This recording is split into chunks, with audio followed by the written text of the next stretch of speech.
노벨 문학상을 수상하시면서 전 세계에서 많은 사람들이 한국 문화에 대한 관심이 점점 높아지고 있고 다음 히트 작품은 찾고 있을 거 아니에요. 그 많고 많은 소설이랑 그 중에는 열심히 찾고 좀 있으면 번역 일이 좀 들어오지 않을까 싶어요. 그래서 그런 의미에서 오늘은 해외에서 주목받고 있는 책을 하나 가져와 봤는데요. 이 책은 라이덕 시인님의 시집 가능주의자입니다.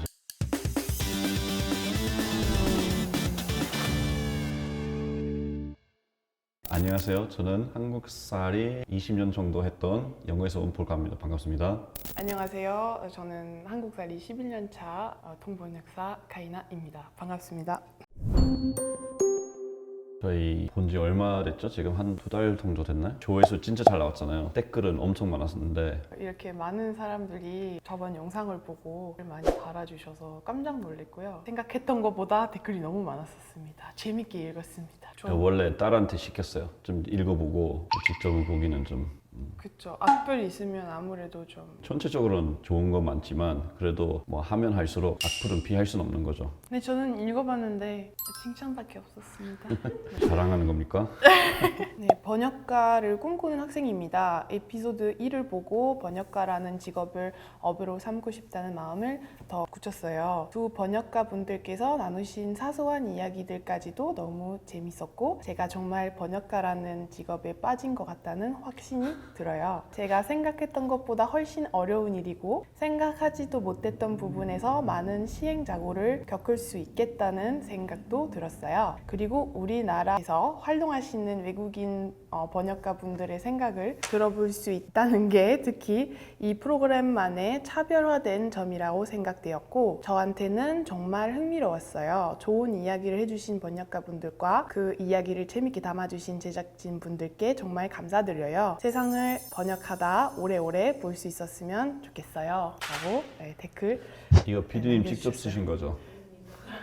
되게 저도 이 댓글 보고 네. 아마 꿈을 응원합니다라는 댓글을 달았었던 것 같아요. 근데 부담 좀 갖지 않아요? 우리 영상 보고 본인이 번역가 번역가 하겠다는 거 좀 자랑스럽죠. 뭐 뿌듯하지 않으세요? 저는 뿌듯함을 느끼고 있습니다. 그렇긴 한데 그래도 쉬운 일은 아니잖아요. 10년 뒤에 또 다시 이 영상 찾아서 야, 이 새끼는 너 때문에 이렇게 했는데 나 진짜 어려운 길을 선택했다. 근데 우리는 단 한 번도 번역이라는 작업이 쉽다는 얘기를 안 했잖아요. 영상에서.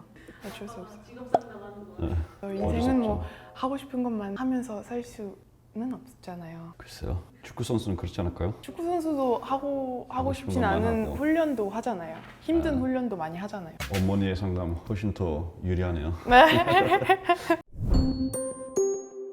한강 작가님께서 노벨 문학상을 수상하시면서 전 세계에서 많은 사람들이 한국 문화에 대한 관심이 점점 높아지고 있고 다음 히트 작품은 찾고 있을 거 아니에요. 그 많고 많은 소설이랑 그 중에는 열심히 찾고 좀 있으면 번역 일이 좀 들어오지 않을까 싶어요.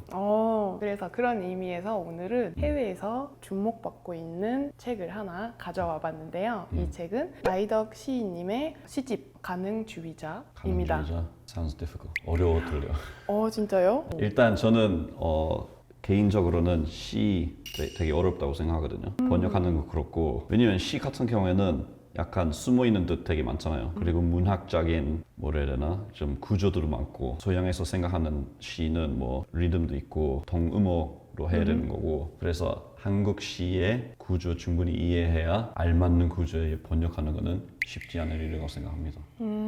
근데 저는 이 시집을 읽으면서 느꼈던 게 우리 외국인이어도 공감할 수 있는 내용은 굉장히 많아요. 책 내용을 살펴보면은요. 코로나 얘기도 많이 하고 환경 문제에 대해서 그럼 되게 현대적인 컨텐츠. 맞아요. 현대적인 컨텐츠라서 우리 다들 겪어봤잖아요. 코로나를 다들 겪어봤기 때문에 저 책을 읽으면 공감이 많이 가요. 코로나에 대한 시 있다고 생각하니 좀 뭔가 신선하지 않아요? 그렇죠. 네. 네. 저희가 생각하는 시의 이미지랑 완전 다른 느낌인 것 같아요. 그렇죠. 왜냐면 원래 시는 약간 낭만한 거잖아요. 뭐 셰익스피어의 소넷이나 뭐 사랑, 뭐 꽃, 뭐 그런 거 많은데 꽃도 나오긴 나오는데 꽃 당연히 있겠죠. 근데 코로나에 대한 시 상상이 안 가네요. 한번 읽어줄 수 있나요? 그럼요. 장미는 얼마나 멀리서 왔는지, 방금 배달된 장미 한 다발. 장미는 얼마나 멀리서 왔는지, 설마 이 꽃들이 케냐에서부터 온 것은 아니겠지. 장미 한 다발은 기나긴 단소 발자국을 남겼다. 주로 고속도로에 장미를 자르고 다듬던 손목들을 떠나 냉동 트럭에 실려오는 동안 피고 싶은 욕망을 누르다 도메상가에 도착해서야 비로소 피어나는 꽃들. 도시의 사람들은 장미 향기에 섞인 휘발유 냄새를 눈치채지 못한다. 한 송이 장미꽃을 피우기 위해서는 봄부터 소쩍새가 아니라 7에서 13리터의 물이 필요하단다. 그리고 그보다 훨씬 많은 휘발유가 필요하겠지. 20송이의 자연, 조각난 향기, 피어나기가 무섭게 말라가는 꽃들, 퇴비더미가 아니라 소각창에 던져질 장미 한 다발. 오늘은 보이지 않는 단소 발자국을 따라가 보자. 한 다발의 장미가 피고 질 때까지. 옛날에 와이프는 꽃다발 사달라고 했을 때 제가 비슷하게 했던 내용인 것 같거든요. 아 진짜요? 개인적으로는 꽃다발은 좀 낭비라고 생각하거든요. 차라리 식물 주는 건 낫지. 이게 좀 키울 수 있는 거. 근데 이렇게 예쁜 꽃, 사실은 꽃 자르는 자체가 살인이잖아요. 뭐 살인 아니고 살식이잖아요. 왜냐면 그때부터 죽기 시작하고, 그리고 자원 낭비하지 말자는 입장에서는 당연히 기름 같은 거 좀 아껴야 되고 물 좀 아껴야 되고, 사실은 어떤 곳은 해외에서도 항공편으로 오기도 하잖아요. 뭐 그쵸. 네덜란드에서 튤립은 갖고 오기도 하고, 그런 입장에서는 진짜 잠깐의 행복하기 위해서 너무 많은 물품 좀 사용하게 되지 않느냐, 안 사겠다고 했었죠. 제가 그런 얘기 하니까 한 대 맞았고, 이 시는 보여줬으면 저 전달되지 않았을까 싶은데요. 우리 현대 시대에 딱 맞는 시라고 생각을 해요. 지금까지 우리가 읽어봤던 시들은 만약에 꽃이 얼마나 예쁜지 설명해주는 시였다면, 이거는 어떻게 보면 장미가 얼마나 예쁜지도 지금 보여주고 있는데 완전 다른 방식으로, 다른 시점으로 보여주고 계시는 것 같아요. 그리고 무엇보다 이제 한 송이 장미꽃을 피우기 위해서는 물이 7에서 13리터가 필요하다고. 한 송이 적다고 생각하거든요. 왜 저는 식물 많이 키웠거든요. 이틀에 한 번 물 줘야 되고, 적게 주는 건 아니니까. 너무 물을 너무 많이 주시는 거 아니에요?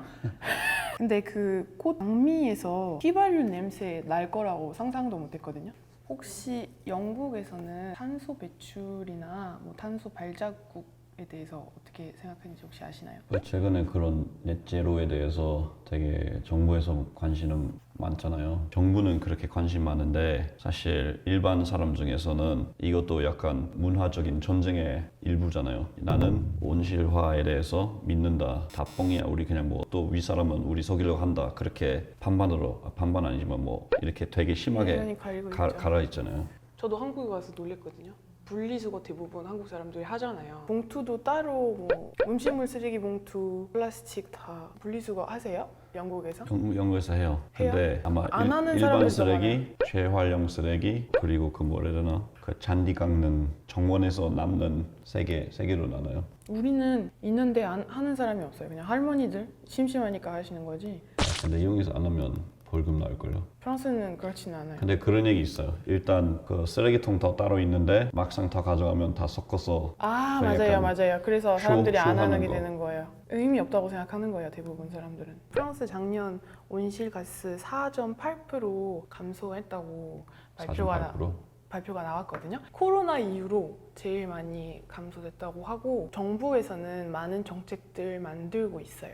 사실 유럽 전체에서는 이제 지구 온난화 좀 생각하자, 환경 좀 보호를 해야 된다는 차원에서 정책들 만들고 있는데, 뭐랄까 아까 풀님이 얘기하신 것처럼 프랑스 사람들이 개개인이 할 수 있는 거를 거의 없다고 생각하는 것 같아요. 내가 하면은 뭐 다른 사람 안 하는데, 대기업 안 하는데 근데 우리가 하는 게 의미가 있을까? 약간 대부분 사람들은 그렇게 생각하는 것 같아요. 분리수거 하는 사람은 그렇게 많지는 않아요. 한국에 비해서. 커피숍 가면 플라스틱 빨대는 사용하지 못하고 그 살짝 그 질이 떨어지는 종이로 만든 빨대 사용하라고 하는데, 근데 동시에 테일러 스위프트든 뭐 김 카다신이든 개인 비행기 그냥 왔다 갔다 하면서, 그래 우리는 사소한 거 하는데 하나하나, 걔네는 오염을 만들고 있잖아요. 시에서는 꽃 배달에 대해서 얘기 있었잖아요. 제가 얼마 전에 번역 하나 했었는데, 이 한국 소비재 조사 해보니까 온라인에서 주문하면 럭키 배송 원하냐, 아니면 낮은 배출의 배달 선택하겠냐. 당일날 오는 건지 아니면 3일 뒤에 오는 건데 한 80%는 낮에 오는 거는 선택하겠다고 했거든요. 근데 저는 그거 좀 의문이에요. 왜냐면 한국 사람들은 사실 빨리 오는 걸 원하니까. 오늘 오후 주문하면 내일 아침까지 오는 거는 항상 원하잖아요. 분리수거는 한국에 처음에 왔을 때 내가 해야 된다는 걸 몰랐거든요. 그냥 쓰레기 버리고 있었는데 내 네. 집주인이 저희 집 위에 바로 사셔가지고 나와서 저한테 따졌어요. 나 이렇게 하면 안 되지, 봉투 사야지 그러니까 설명해 주시고, 사실은 분리수거하는 사람은 프랑스에서는 많지는 않아가지고, 그래서 한국에 와서 이거는 선택할 수 있는 게 아니라 의무다, 해야 되는 거다. 그래서 오히려 프랑스 가면은 이제 저도 모르게 프랑스 집에 놀러 갈 때도 저도 분리수거 합니다. 안 해도 되는데 프랑스에서도 좀 의무화 시키면 더 좋지 않을까. 막상 그거 매일 하다 보면은 별거 아니더라고요. 별거 아니죠. 네. 그리고 요새 재활용뿐만 아니라 재활용이라는 것도 많이 하잖아요. 재활용 뭐예요? 업사이클링. 그러니까 재활용은 이거 뭐 예를 들면 녹아서 다시 만든 거잖아요. 네. 재활용은 내가 필요하지 않은 거는 남한테 줘서 뭐 옷이든 뭐 나눔. 가구든 뭐 나눔 같은 거. 네. 사실은 제가 너무 한국 사람에 대해서 너무 부정적으로 봤는지 모르겠지만 나눔에 대해서 별로 안 좋아할 거라고 생각했거든요. 근데 잘 운영되는 것 같아요.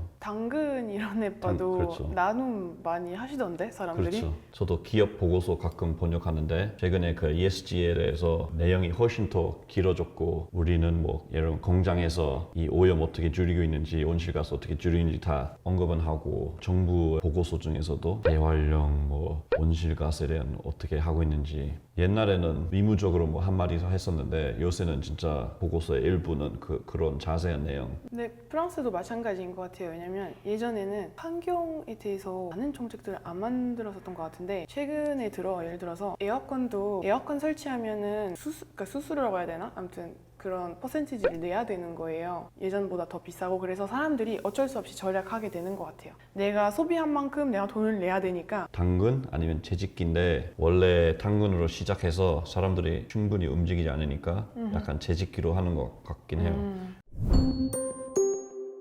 다음 시는 소개할 텐데요. 사라지는 것들. 사라지는 것들. 하나씩 사라졌다. 정수기가 사라졌다. 정수기?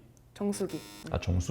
정수기? 하나씩 사라졌다. 전기 콘센트가 사라졌다. 벽에 걸린 지비가 사라졌다. 보이진 않게 소리도 없이 사라졌다. 방역에 방해가 된다고 여겨지는 것들은 무엇이든 자정 넘으면 쉼터도 문을 닫고, 방문자 센터도 폐쇄되고, 공공 화장실도 잠겨 있고, 급식소도 당분간 열진 않는다. 역에서 잘 수 없게 되자 사람들은 천막을 칠 수 있는 곳을 찾아냈다. 날이 추워지기 전까지는 그럭저럭 버틸 수 있겠지. 여자들은 천막도 칠 수 없다. 한밤중에 누가 덮칠지 알 수 없기에 그나마 여자 화장실이 안전하다. 똥 묻은 휴지가 넘쳐나고 오줌 섞인 물이 바닥에 흥거해도 어쩔 수 없지만, 길에서 자는 사람들은 실제로 바이러스의 숙주가 된 적은 많진 않다. 도시의 섬처럼 각자 떠다니니까. 그런데도 왜 하나씩 사라지는 것일까? 우리를 사라지게 하려고 멸종저항 운동이라고 벌여야 할까? 그들이 사라지게 하고 싶은 것은 정수기나 전기 콘센트나 TV가 아니라 거기 줄을 대고 있는 존재들, 가장 확실한 시각적 방역을 위해 사라져야 할 존재들. 사라지는 것들은 어느새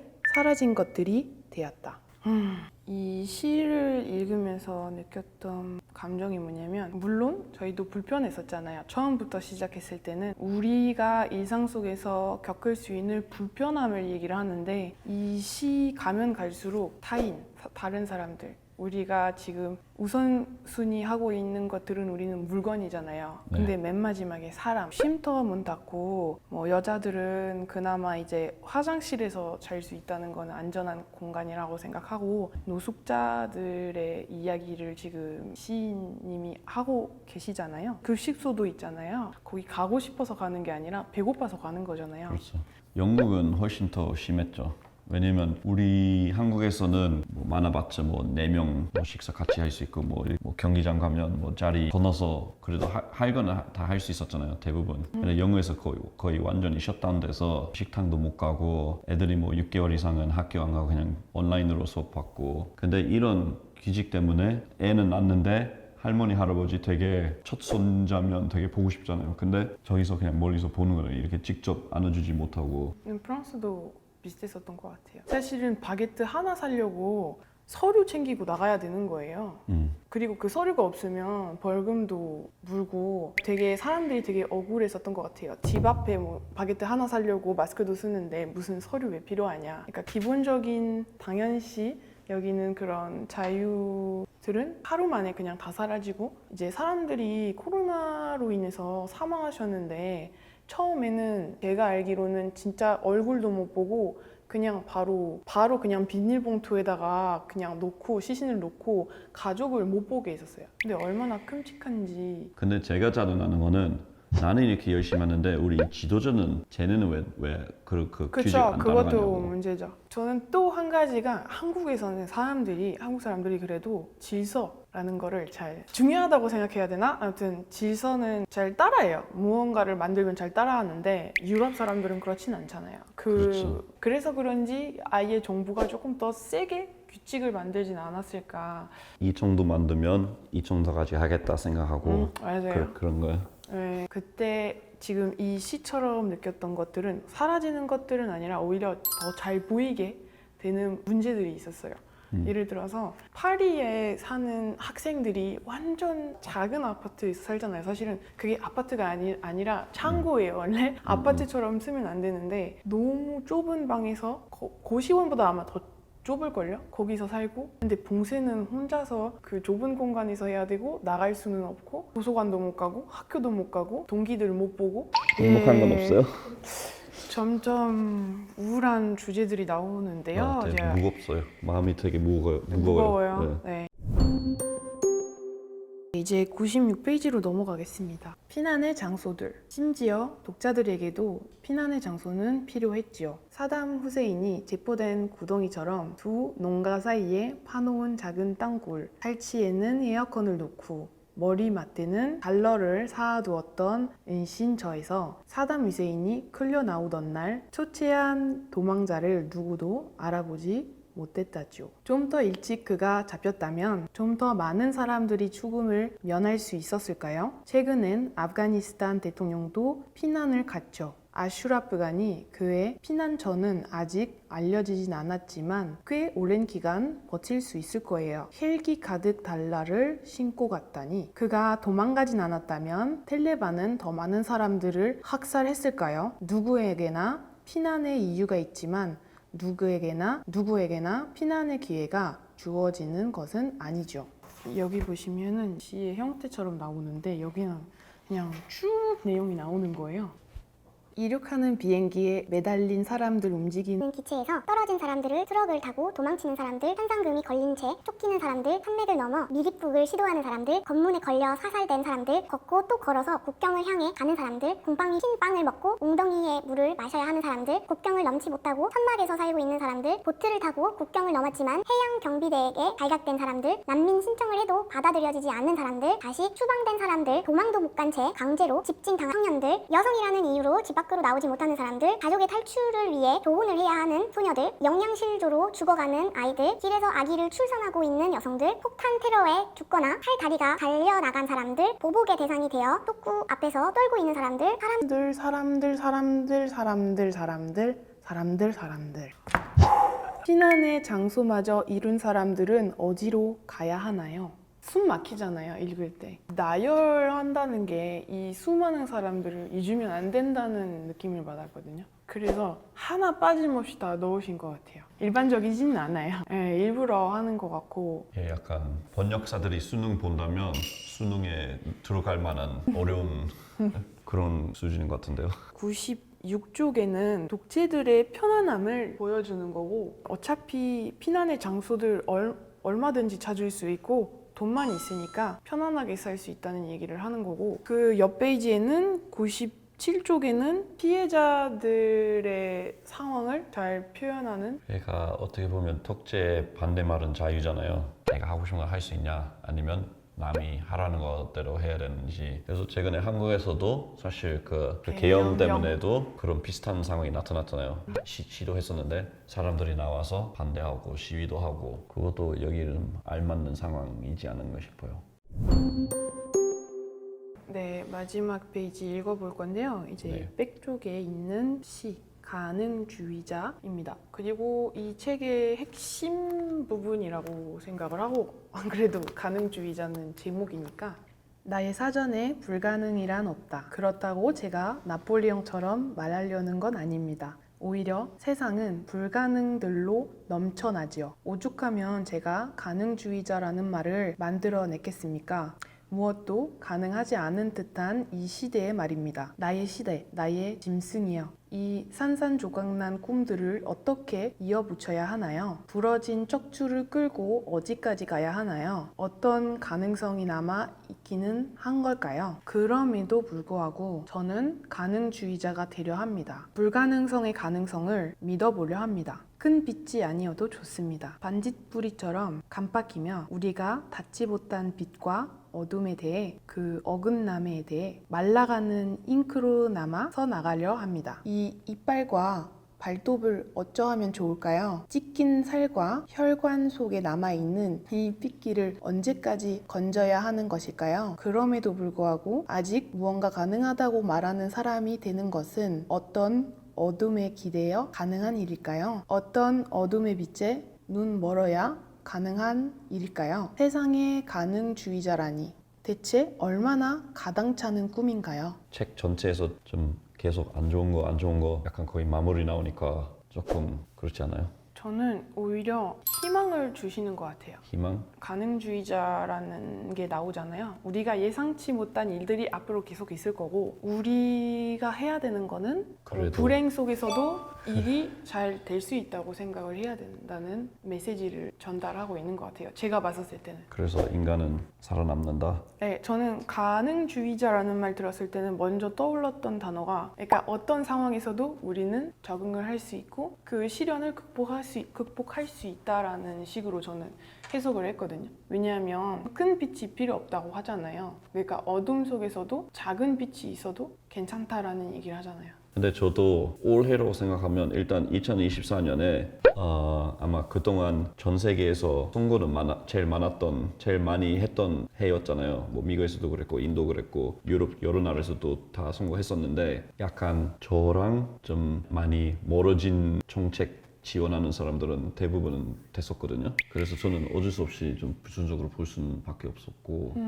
그리고 오징어 게임 나오자마자 다 봤는데 그것도 인간의 미래에 대해서 되게 부정적으로 보잖아요. 그리고 최근에 오징어 게임이랑 비슷한 예능이거든요. 근데 거기서도 이게 간단하게 얘기하자면 참여하는 사람들은 뭐 15명이면 두 개로 나눠요. 될 놈, 안 될 놈. 될 놈들이 일단 이 안 될 놈은 죽이진 싫어요. 아니 걔는 어떻게 좀 해야 되지 않냐? 근데 막상 승리하는 사람한테 가는 돈이 한 명은 탄력시켜야 돈이 올라간다. 그러면 아무 생각 없이 그냥 얘는 죽이자. 얘는 없애자. 그런 거 보면서 나는 부정적으로 볼 수밖에 없다. 저는 인류 전체적으로 본다면 뭐 희망은 있을 수는 있고 될 수는 있겠지만 저는 다르게 생각하는데 그래서 저는 번역할 때는 문제잖아요. 저는 왜냐면- 인류로 봤었을 때는 네. 전반적으로는 더 가난해질 사람들이 많을 거고 난민에 대해서 계속 평생 해결하지 못한 문제라고 생각하거든요. 네. 정말 어렵다고 생각하거든요. 근데 개인으로 생각했을 때는 그러니까 작은 자원에서 생각했을 때는 가능성이 있다고 생각하거든요. 저는 반대라고 생각하는데 아무튼 그냥 제 의견이에요. 저는. 근데 이 사회에서는 규칙 어긴 사람한테 우리 인간들은 가름을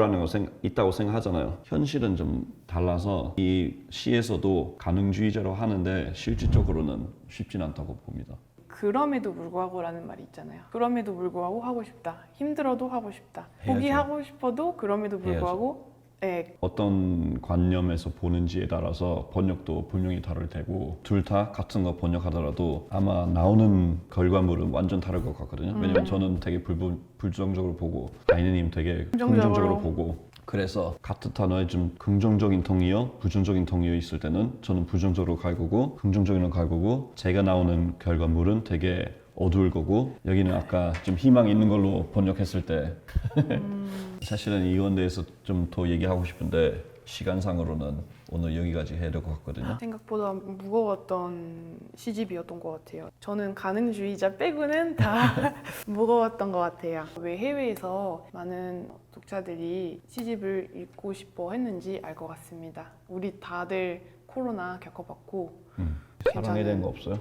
네, 여러분들의 생각도 댓글로 알려주시면 시청자는 훨씬 더 뜻깊은 의견 많이 남지 않을까 싶어요. 우리보다는 기대됩니다. 더 재밌을 것 같아요.